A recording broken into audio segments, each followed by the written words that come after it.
Hello friends, नमस्कार। आप सभी का स्वागत है आपके अपने चैनल वनडे एग्जाम टारगेट पर। जैसा कि आप सभी को पता है, यहाँ पर हम लोग एनसीईआरटी के 3000 क्वेश्चन की सीरीज को कंटिन्यू कर रहे हैं और आप सभी को पता है ये कंप्लीट भी होने वाली है। और इस सीरीज में आज का हमारा जो वीडियो है हिस्ट्री से रिलेटेड है और हिस्ट्री से रिलेटेड एकदम से सुपर इम्पॉर्टेंट क्वेश्चन है, सुपर इम्पॉर्टेंट क्वेश्चन जिसे हम कहते हैं। और क्वेश्चन का जो स्टैंडर्ड है थोड़ा सा टफ है, हार्ड लेवल के क्वेश्चन आपको यहाँ पर इस वीडियो में देखने को मिलेंगे। और जैसा कि हम हमेशा कहते हैं कि 6 से 8 तक की बुक से लिए गए ये सारे क्वेश्चन हैं, तो आज की जो हमारी ये वीडियो है इसमें जो क्वेश्चन है ये 9th और 10th की बुक से कवर किए गए हैं। तो चलिए बिना किसी देरी के क्लास को स्टार्ट करते हैं और जितने भी स्टूडेंट वीडियो को देख रहे हैं फटाफट से वीडियो को करेंगे लाइक और दोस्तों में लिंक को शेयर करना बिल्कुल भी ना भूलें। तो चलिए स्टार्ट करते हैं आज की इस वीडियो को। क्वेश्चन है, सविनय अवज्ञा आंदोलन गांधी जी द्वारा किस वर्ष आरंभ किया गया था? सविनय अवज्ञा आंदोलन गांधी जी के द्वारा किस वर्ष आरंभ किया गया था? विकल्प आप सभी के सामने। तो ऑप्शन यहाँ पर हमारा तीसरा सही हो जाता है 1930 में। ऑप्शन तीसरा सही हो जाता है 1930 में। गांधी जी ने जनता को राष्ट्रीय आंदोलन से जोड़ने के लिए लगान में कमी, मद्य निषेध, नमक कर समाप्ति, सैनिक व्यय में कमी, राजनैतिक बंदियों की रिहाई, स्वरक्षा के लिए हथियारों के लाइसेंस आदि प्रश्नों को लेकर के अवज्ञा आंदोलन शुरू किया। और आपको बता दें दांडी मार्च, जो मार्च 1930 नामक यात्रा भी शुरू की और समुद्र तट के पास स्थित दांडी नामक, कहाँ पर, दांडी नामक स्थान पर नमक कानून भंग करके नमक बनाया। ठीक है। और आपको यहाँ पर एक इम्पॉर्टेंट पॉइंट ये बता देते हैं, वायसराय लॉर्ड इरविन इसने आंदोलन को कठोरता से दबाने का प्रयास किया और 1932 तक अधिकांश नेता जेल में डाल दिए गए। रिजल्ट हुआ कि 1934 में आंदोलन वापस ले लिया गया था। ठीक है। तो गांधी जी द्वारा किस वर्ष आरंभ किया गया सविनय अवज्ञा आंदोलन? तो विकल्प यहाँ पर हमारा सी सही हो जाता है 1930 में। आ जाते हैं अगले क्वेश्चन पर। नेक्स्ट हमारा क्वेश्चन है, वेदों के काव्यात्मक हिस्से को क्या कहा जाता है? बहुत इंपॉर्टेंट, मोस्ट इंपॉर्टेंट है, वेदों के काव्यात्मक हिस्से को क्या कहा जाता है? अभी मैंने आपको यहाँ पर एससीईआरटी में बताया, जस्ट जो 6 क्लास की एससीईआरटी हम कंप्लीट करवा रहे हैं। वेरी गुड, ऑप्शन सी सही हो जाता है। यहाँ पर तीसरा सही होता है संहिता। संहिता, वेदों के काव्यात्मक हिस्से को संहिता के नाम से जाना जाता है। ठीक है। वेदों की संख्या कितनी है? वेदों की संख्या 4 है। कौन कौन से? मैंने अभी आपको बताए, ऋग्वेद, सामवेद, यजुर्वेद और अथर्ववेद। तो ये 4 वेद हैं। कौन कौन से वेद हैं? 4 वेद हैं, ऋग्वेद, सामवेद, यजुर्वेद और अथर्ववेद। अब यहाँ पर देखेंगे जो सामवेद है, सामवेद में जो श्लोक हैं वो गाने योग्य हैं। ये यहाँ पर गेय श्लोक इसमें समाहित हैं, गेय श्लोक हैं, गाने योग्य। ये यज्ञों के समय देवताओं के आवाहन हेतु गाए जाते थे। अथर्ववेद में मैंने आपको बताया जादू, टोना, तंत्र मंत्र इससे संबंधित है। ऋग्वेद की अगर हम बात करते हैं तो ऋग्वेद देवताओं की स्थिति से संबंधित है। और यजुर्वेद की अगर हम बात करते हैं तो यजुर्वेद ये यज्ञ से संबंधित है। तो चारों वेदों के बारे में मैंने आपको बताया। और यहाँ पर क्वेश्चन पूछा जाता है सबसे प्राचीन वेद कौन सा है? सबसे प्राचीन वेद ये भी मैंने आपको एससीईआरटी में बताया। और जो गायत्री मंत्र हम पढ़ते हैं ओम भूर्भुवः, ये किस वेद से लिया गया है? ये दोनों क्वेश्चन आप लोग कमेंट सेक्शन में कमेंट करके बताएंगे। अगर हमारे आप रेगुलर स्टूडेंट होंगे तो दोनों क्वेश्चन की रिप्लाई आप लोग जल्दी से कमेंट सेक्शन में करेंगे। और हाँ, एक इंस्ट्रक्शन है, इस वीडियो को जितने भी स्टूडेंट देख रहे हैं वो सारे अपने जो कमेंट हैं, जो भी रिप्लाई है वो कमेंट सेक्शन में करेंगे। इससे ये पता चलेगा कि मुझे ये पता चलेगा कि आप लोग चीटिंग नहीं करते, कम से कम सारे क्वेश्चन पढ़ते हैं। और दूसरी इंपॉर्टेंट चीज़ ये होगी कि जब भी आप कुछ चीज़ लिखेंगे वो आपकी मेमोरी में फीड होगा। बात समझ में आ रही है? बहुत बढ़िया। आ जाते हैं नेक्स्ट क्वेश्चन की तरफ। हमारा अगला क्वेश्चन आप सभी के लिए है, बुद्ध को ज्ञान कहाँ प्राप्त हुआ था? बुद्ध को ज्ञान कहाँ पर प्राप्त हुआ था? है आसान सा क्वेश्चन, लेकिन बहुत बार ये रिपीट किया जाता है, बहुत बार ये पूछा जाता है। बनारस, कुशीनगर, सारनाथ या गया? ऑप्शन हमारा चौथा सही हो जाता है, गया। बुद्ध को बोध गया नामक स्थल से ज्ञान प्राप्त हुआ था। कहाँ से? बोध गया से। ठीक है। चलिए आपको बता दें, बोधगया में गौतम बुद्ध को वट वृक्ष के नीचे वैशाख मास की पूर्णिमा को ज्ञान प्राप्त हुआ। ठीक है।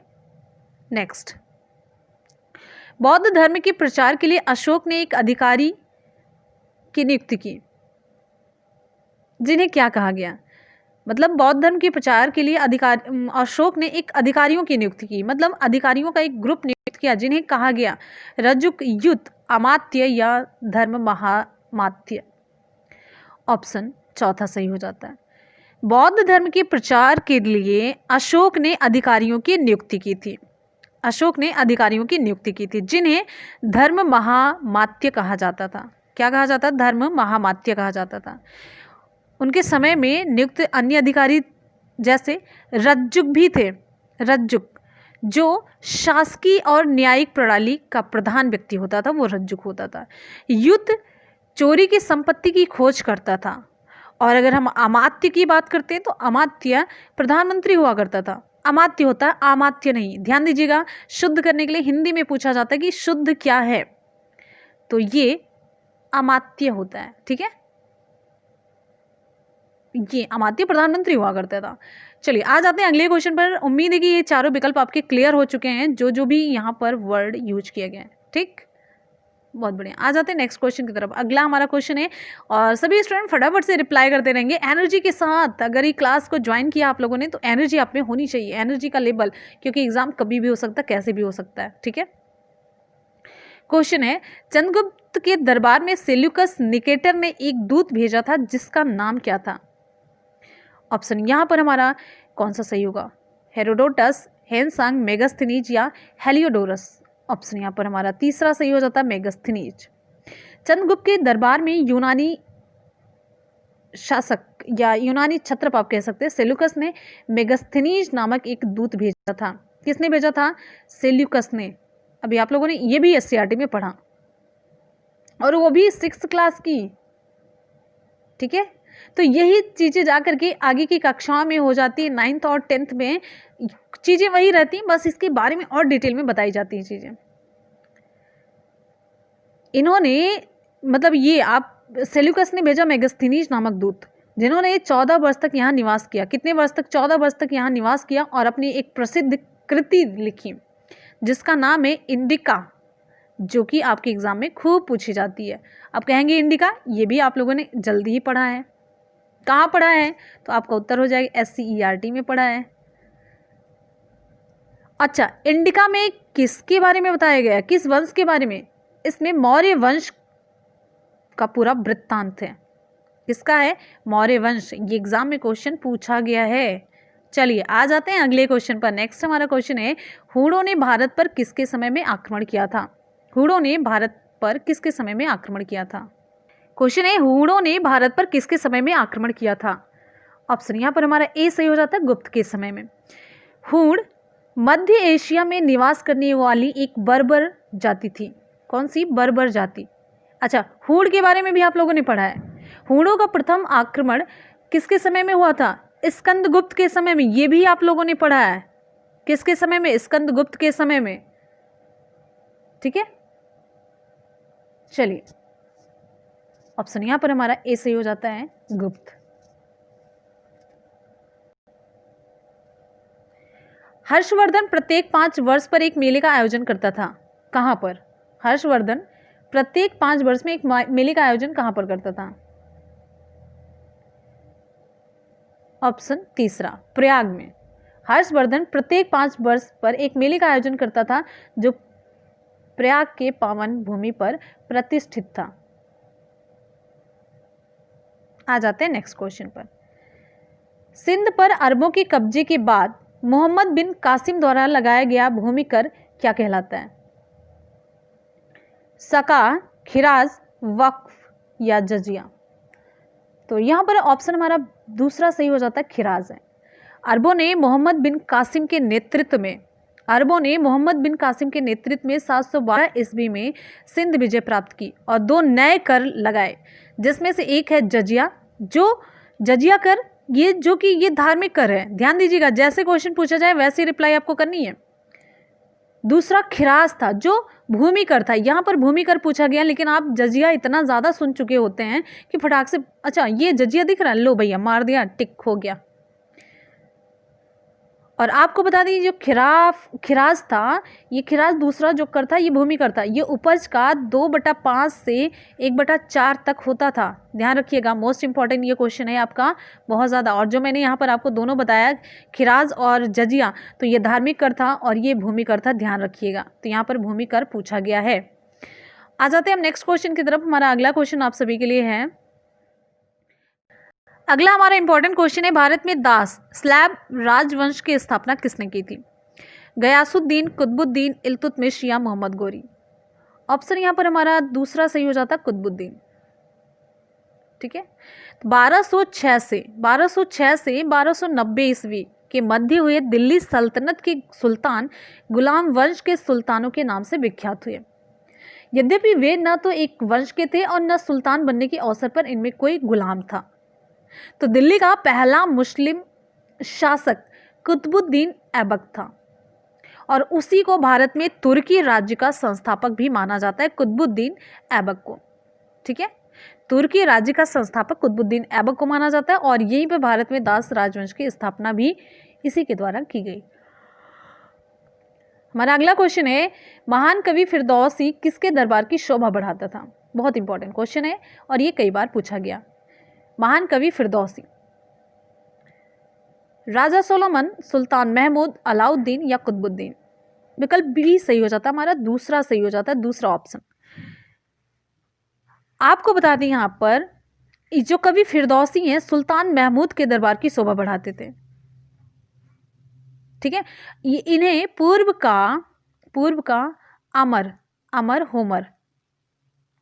अमर होमर कहा जाता था। तो पूर्व का अमर होमर कहलाने वाले कवि फिरदौसी सुल्तान महमूद के दरबार की ये शोभा बढ़ाते थे। इनकी एक महत्वपूर्ण रचना है जो कि आपके एग्जाम में इससे भी ज़्यादा पूछी जाती है। जो ये क्वेश्चन आप लोग देख रहे हैं इससे ज़्यादा इंपॉर्टेंट क्वेश्चन बनता है, फिरदौसी की जो महत्वपूर्ण रचना है वो कौन सी है? शाहनामा है। ठीक है, शाहनामा फिरदौसी की महत्वपूर्ण रचना है। ऐसा कहा जाता है कि शाहनामा लिखने हेतु सुल्तान ने उसे 60,000 सोने का सिक्का देने का प्रण किया था। ठीक है, कितना? 60,000 सोने का सिक्का देने का प्रण किया था और अंत में अपनी बात से मुकर कर उसके स्थान पर 60,000 चांदी का मिस्कल दिया। रिजल्ट हुआ फिरदौसी क्रुद्ध होकर गजनी को सदा के लिए त्याग दिया।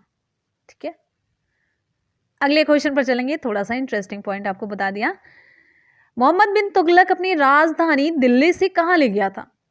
ऐसे क्वेश्चन आपको और कहीं नहीं मिलने वाले जब आप एनसीईआरटी या एससीईआरटी पढ़ेंगे, और अगर पढ़ेंगे तो डिटेल में पढ़ेंगे, आप होच पोच हो जाएगा। तो बेटर है कि वनडे एग्जाम टारगेट को ज्वाइन कर लीजिए। तो जितने भी स्टूडेंट वीडियो को देख रहे हैं, अगर आप लोग चाहते हैं ऐसी मतलब इम्पोर्टेंट एजुकेशनल वीडियोस पाने के लिए तो चैनल को सब्सक्राइब कर लीजिए, क्योंकि पता नहीं वो गायब हो जाता है, कभी मिलेगा कभी नहीं मिलेगा। तो जब सब्सक्राइब करेंगे तो नोटिफिकेशन आप तक ज़रूर पहुंच जाता है। ठीक है, चलिए, मोहम्मद बिन तुगलक अपनी राजधानी दिल्ली से कहाँ ले गया था? ऑप्शन यहाँ पर हमारा सही हो जाता है तीसरा, दौलताबाद।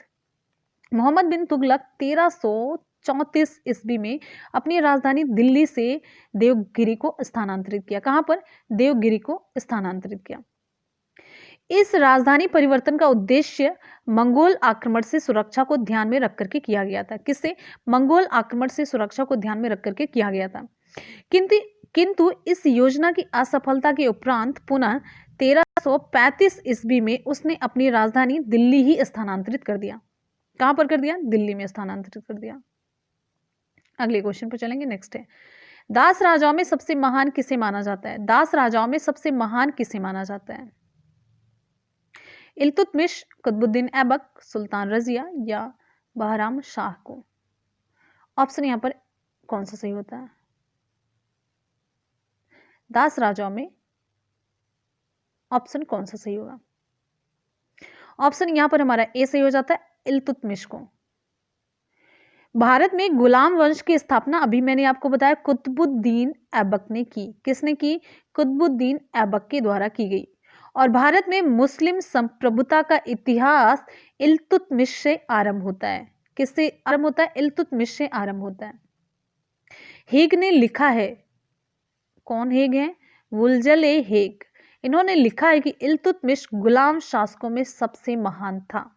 गुलाम शासकों में सबसे महान इल्तुतमिश था। नेक्स्ट हमारा क्वेश्चन अगला है, निम्नलिखित में से कौन दिल्ली का प्रथम मुस्लिम शासक था जिसने दक्कन को भेदा था?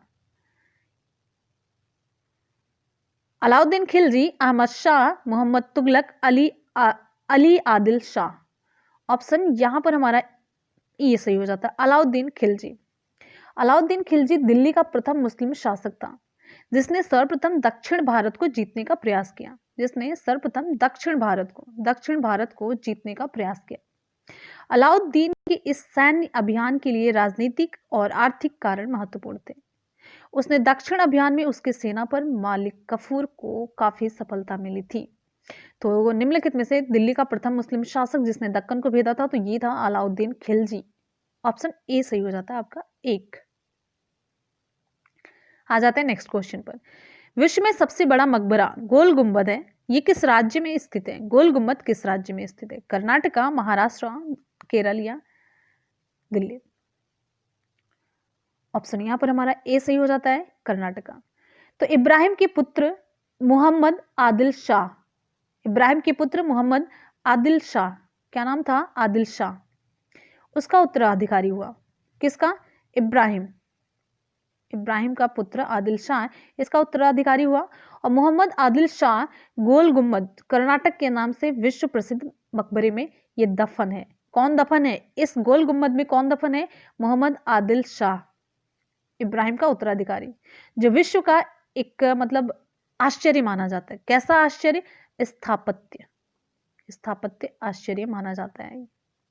ठीक है, आ जाते हैं नेक्स्ट क्वेश्चन की तरफ। हमारा अगला क्वेश्चन आप सभी के लिए है, मेवाड़ राज्य जो बाबर के समय से ही मुगल साम्राज्य को चुनौती दे रहा था, किसके समय में पराजित किया गया? मेवाड़ राज्य जो बाबर के समय से ही मुगल साम्राज्य को चुनौती दे रहा था, किसके समय में पराजित किया गया? अकबर के, जहांगीर, शाहजहां या शेरशाह सूरी?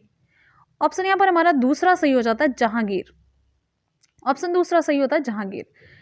आपको बता दें यहां पर राणा प्रताप की मृत्यु के बाद उनका पुत्र 1597 ईस्वी में सिंहासन पर बैठा।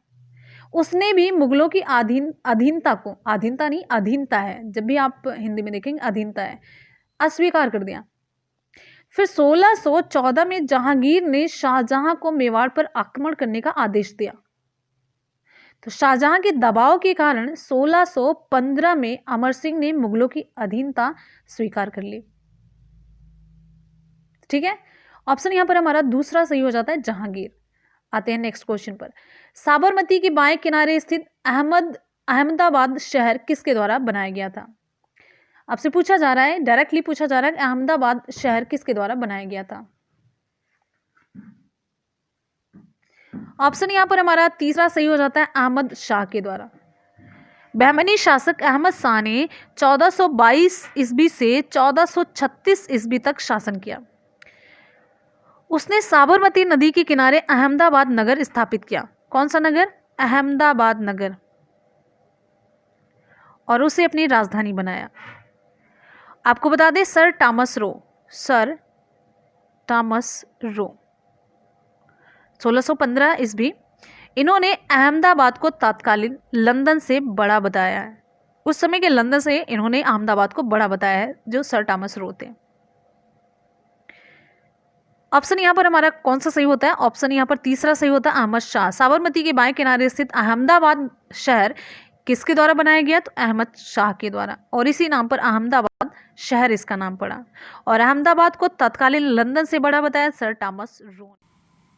किसके शासनकाल में डिमेकस भारत आया? ऑप्शन यहां पे सही हो जाता है बी, बिंदुसार के शासनकाल में डिमेकस भारत आया।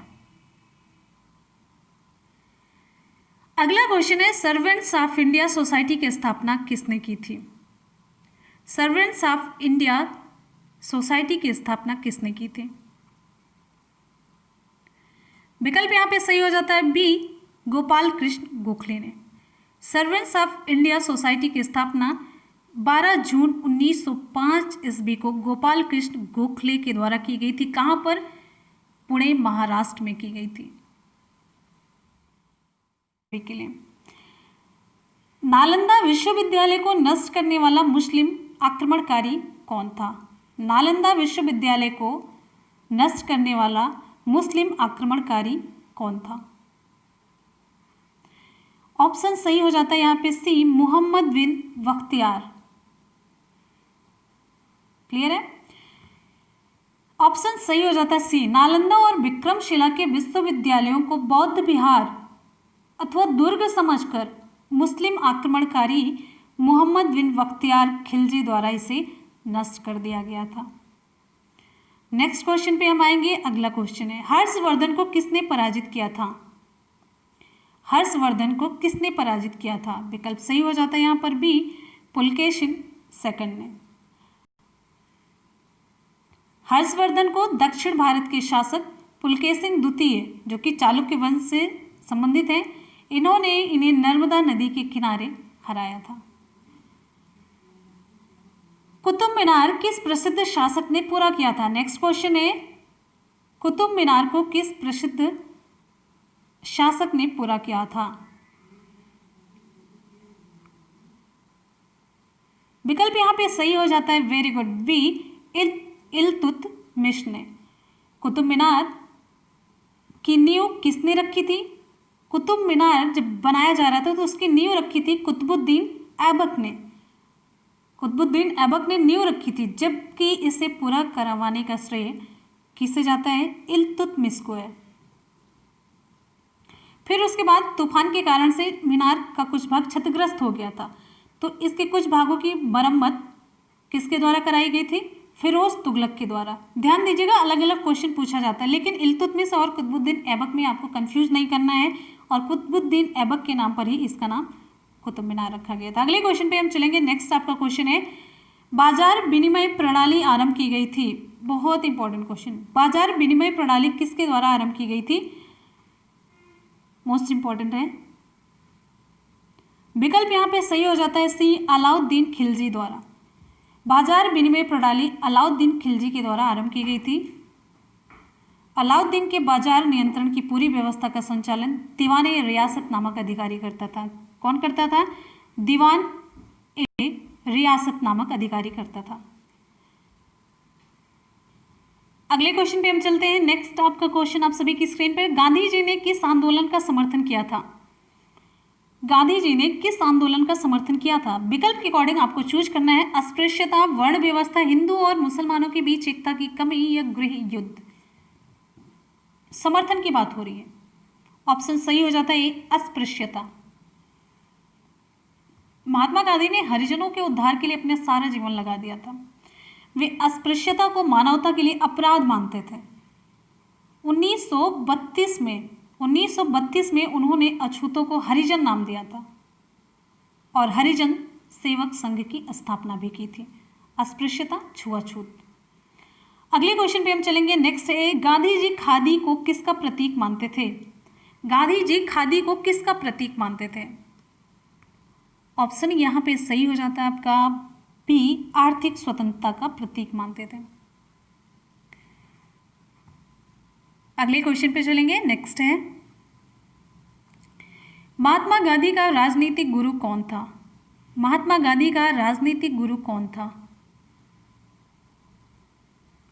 इंपॉर्टेंट क्वेश्चन है, जल्दी जल्दी से रिप्लाई करिए। बहुत बढ़िया, जल्दी से, वेरी गुड, एक्सीलेंट, और बढ़िया रिप्लाई।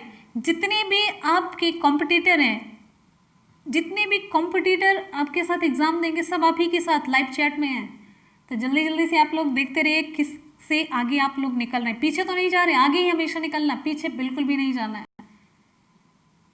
हर दिन आपका कंपटीशन है। तो यहाँ पे ऑप्शन सही हो जाता है एक, गोपाल कृष्ण गोखले। महात्मा गांधी के राजनीतिक गुरु गोपाल कृष्ण गोखले थे। 9 जनवरी 1915 ईस्वी में दक्षिण अफ्रीका से भारत लौटने पर गांधी जी गोपाल कृष्ण गोखले के संपर्क में आए और इनके प्रभाव में आकर ही गांधी जी ने स्वयं को भारत की सक्रिय राजनीति से जोड़ा, इसीलिए ये इन्हें अपना राजनीतिक गुरु मानते थे। नेक्स्ट क्वेश्चन पे आएंगे। नेक्स्ट है, सुभाष चंद्र बोस ने भारतीय राष्ट्रीय कांग्रेस से निकलने के बाद किस पार्टी की स्थापना की थी? बहुत ही इंपॉर्टेंट क्वेश्चन, मोस्ट इंपॉर्टेंट। तो जल्दी से रिप्लाई कीजिए, विकल्प यहाँ पे कौन सा सही होगा? वेरी गुड, चलिए ऑप्शन यहाँ पे सही हो जाता है सी फॉरवर्ड ब्लॉक। सुभाष चंद्र बोस ने कांग्रेस के त्रिपुरा अधिवेशन में गांधी जी से मतभेद होने के बाद इन्होंने फॉरवर्ड ब्लॉक पार्टी की स्थापना की थी।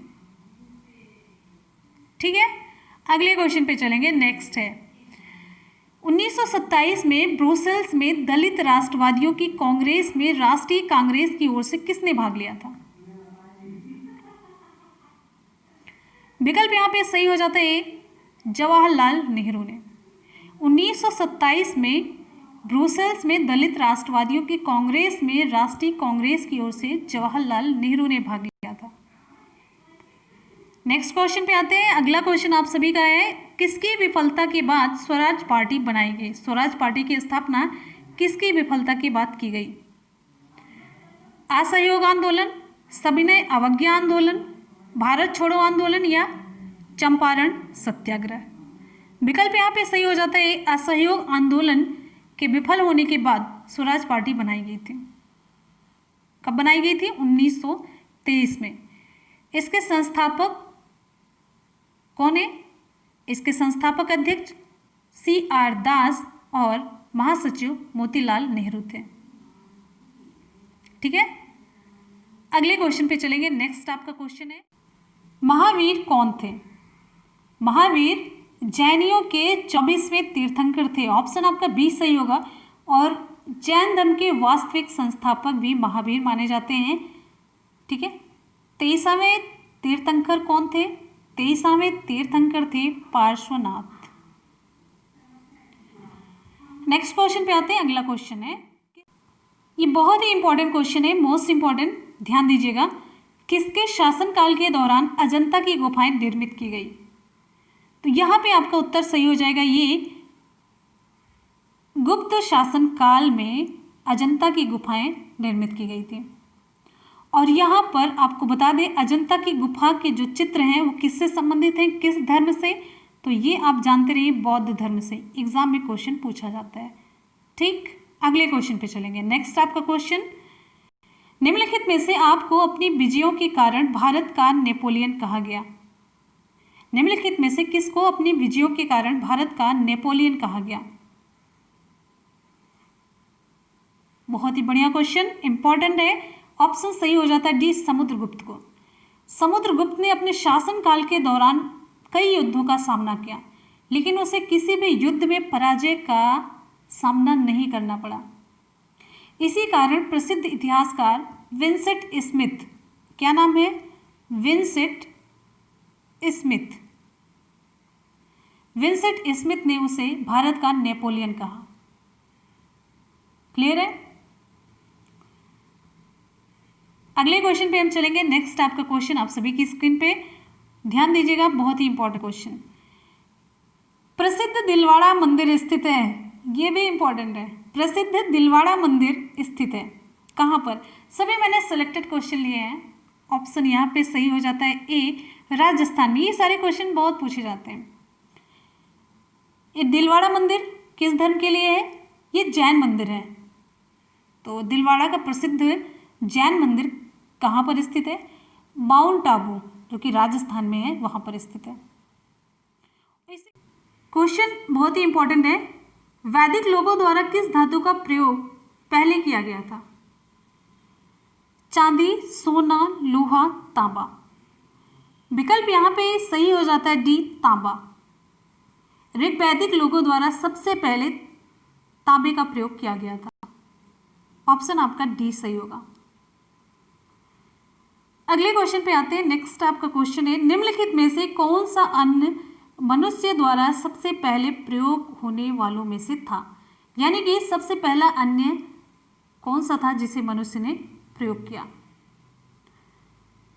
ऑप्शन यहाँ पे कौन सा सही होगा? आप लोग जल्दी जल्दी से रिप्लाई करते रहिए, एकदम से जल्दी जल्दी से रिप्लाई करिए। बहुत बढ़िया। जितने भी स्टूडेंट वीडियो को देख रहे हैं एक बार फटाफट से वीडियो को जल्दी से आप लोग लाइक और अपने दोस्तों में शेयर कर दीजिए। चलिए क्वेश्चन पे आ जाते हैं। क्वेश्चन आपका है कि मनुष्य द्वारा सबसे पहले प्रयोग किया जाने वाला अन्न कौन सा था? तो उत्तर आपका सही हो जाता है। कौन सा अन्न था? जौ। अगले क्वेश्चन पे चलेंगे। नेक्स्ट है, मोहनजोदड़ो में सबसे बड़ा भवन कौन सा है? मोहनजोदड़ो में सबसे बड़ा भवन कौन सा है?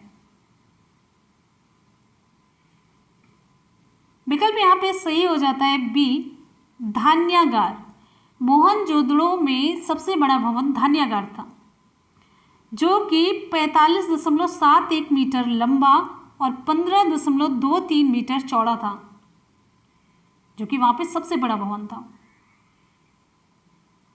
अगले क्वेश्चन पे चलेंगे। नेक्स्ट आपका क्वेश्चन है, बुद्ध ने अपना प्रथम प्रवचन कहाँ दिया? मोस्ट इंपॉर्टेंट, ये लगभग एग्जाम में पूछा जाता है। बुद्ध ने अपना प्रथम प्रवचन कहाँ दिया? ऑप्शन यहाँ पे सही हो जाता है बी, सारनाथ। बुद्ध ने अपना पहला प्रथम प्रवचन या उपदेश, भी क्वेश्चन में आया है तो प्रवचन ही समझिएगा, उपदेश दोनों एक ही है, कहाँ पर दिया? सारनाथ ऋषिपत्तनम में दिया, जिसे बौद्ध ग्रंथों में धर्म चक्र प्रवर्तन कहा गया। क्या कहा गया? धर्म चक्र प्रवर्तन। और एक क्वेश्चन आपका यहां से पूछा जाता है, बुद्ध ने जो अपना उपदेश दिया किस भाषा में दिया? तो बुद्ध ने अपना उपदेश जनसाधारण की भाषा पाली में दिया। ध्यान दीजिएगा, इंपॉर्टेंट है ये। नेक्स्ट क्वेश्चन पे आते हैं। अगला क्वेश्चन आपका है, गौतम बुद्ध का जन्म स्थान किसके द्वारा अंकित किया जाता है? गौतम बुद्ध का जन्म स्थान किसके द्वारा अंकित किया जाता है?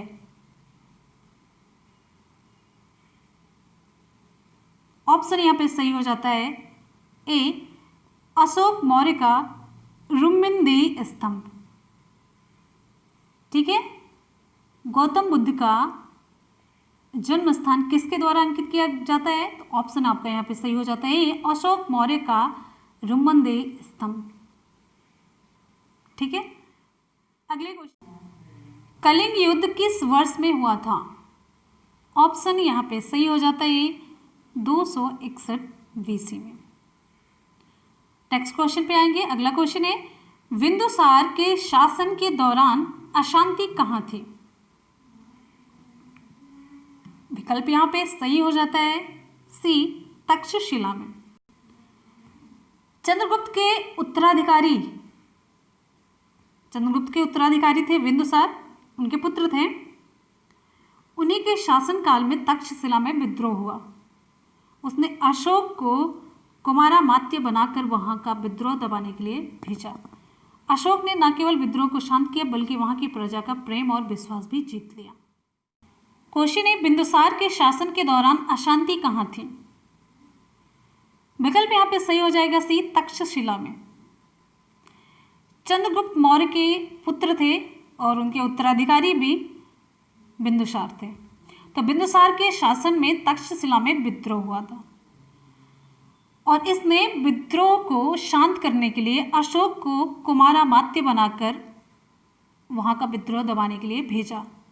तो अशोक ने उस विद्रोह को न केवल शांत किया बल्कि वहां की प्रजा का प्रेम और विश्वास भी उन्होंने जीत लिया। तो ऑप्शन यहाँ पे सही हो जाता है सी।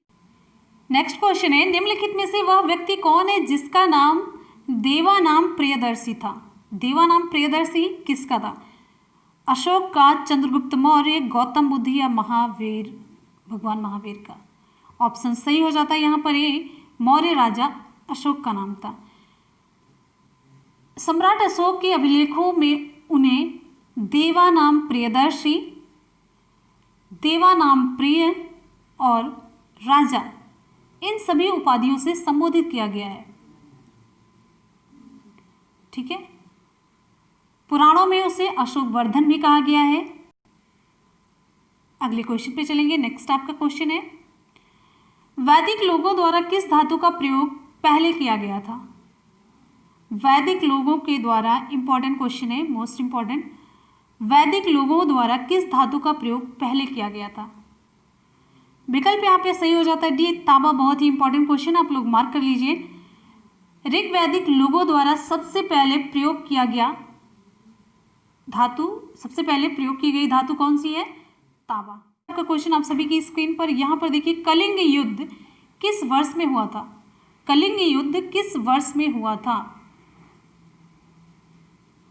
ऑप्शन यहाँ पे सही होगा ए 261 BC में। कलिंग का युद्ध। क्वेश्चन है शक संवत किसने और कब शुरू किया था? शक संवत किसने और कब शुरू किया था? जो संवत चलता है, ऑप्शन यहाँ पे सही हो जाता है कनिष्क ने 78 ईस्वी में। शक संवत का संस्थापक कनिष्क था, जिसके द्वारा इसे 78 ईस्वी में प्रारंभ किया गया था। ध्यान दीजिएगा, शक संवत कनिष्क के द्वारा शुरू किया गया था। अगले क्वेश्चन, बहुत ही इंपॉर्टेंट क्वेश्चन के साथ आज की क्लास स्टार्ट करते हैं। महरौली में जंग रहित लौह स्तंभ किसने स्थापित किया? ऑप्शन सही हो जाता है एक गुप्त शासक ने। महरौली का लौह स्तंभ गुप्त शासक के द्वारा बनवाया गया। किस गुप्त शासक के द्वारा? इनका नाम क्या था? तो इनका नाम था चंद्रगुप्त द्वितीय। चंद्रगुप्त द्वितीय के द्वारा महरौली का जंग रहित लौह स्तंभ स्थापित किया गया, बनवाया गया। और ये है कहाँ पर महरौली? ये दक्षिण दिल्ली में स्थित है। और इस लौह स्तंभ पर चंद्र नामक शासक की विजय गाथाओं का उल्लेख है। और यह स्तंभ ये बताता है कि गुप्त काल में विज्ञान, जो मेनली धातु विज्ञान था, वो कितना उन्नत किस्म का था। धातु विज्ञान यानी कि मेटलर्जी, ऐसा स्तंभ बना दिया गया लोहे का जिस पर जंग ही नहीं लगता। अगले क्वेश्चन पे चलेंगे। नेक्स्ट आपका क्वेश्चन है, गुप्त राजा जिसने विक्रमादित्य की पदवी ग्रहण की थी वह कौन था? इंपॉर्टेंट क्वेश्चन है बहुत ही। विकल्प यहाँ पे सही हो जाएगा सी, चंद्रगुप्त द्वितीय। चंद्रगुप्त द्वितीय को विक्रमांक या विक्रमादित्य कहा जाता है। इनकी माता का नाम क्या था? दत्त देवी। जो इनका काल था, यानी कि चंद्रगुप्त का, विक्रमादित्य का, इनका काल गुप्त काल का स्वर्ण युग माना जाता है। ये ध्यान दीजिएगा, विक्रमादित्य का काल गुप्त काल का स्वर्ण युग माना जाता है। ध्यान दीजिएगा, जितने क्वेश्चन हम आपको डिटेल बताते चलते हैं, जितने भी एक्सप्लेनेशन के साथ क्वेश्चन करवाते हैं शाम की क्लास में या कभी लाइव क्लास में, अगर हम आपसे उससे रिलेटेड कुछ भी एक्स्ट्रा पॉइंट पूछते तो आप लोगों को जल्दी जल्दी से रिप्लाई करनी चाहिए। हम इतनी उम्मीद रख सकते हैं आप लोगों से। एकदम से इनएक्टिव फॉर्म में मत रहिए, एक्टिव हो जाइए, एनर्जेटिक हो जाइए, अभी से तैयार हो जाइए, कमर कस लीजिए। आप लोग इस तरीके से अगर पढ़ ही रहे हैं, टाइम खराब ही कर रहे हैं अपना, तो उससे रिलेटेड जितने भी पॉइंट आपको बता रहे हैं, सारी चीज़ें आपकी तैयार होनी चाहिए। अगर आप टाइम दे रहे हैं तो टाइम यूटिलाइज कीजिए सही से, नहीं तो क्लास बिल्कुल मत कीजिए। हम आपसे बिल्कुल भी रिक्वेस्ट नहीं करेंगे, आप लोग ज्वाइन कीजिए क्लास, लेकिन अगर आप लोग टाइम दे रहे हैं तो अच्छी तरीके से उसका यूज कीजिए, यूटिलाइज कीजिए, क्योंकि दोबारा टाइम आने वाला नहीं है। और सबसे प्रेसियस दुनिया में एक ही चीज़ है, टाइम, समय। अगले क्वेश्चन पे हम आएंगे। अगला क्वेश्चन,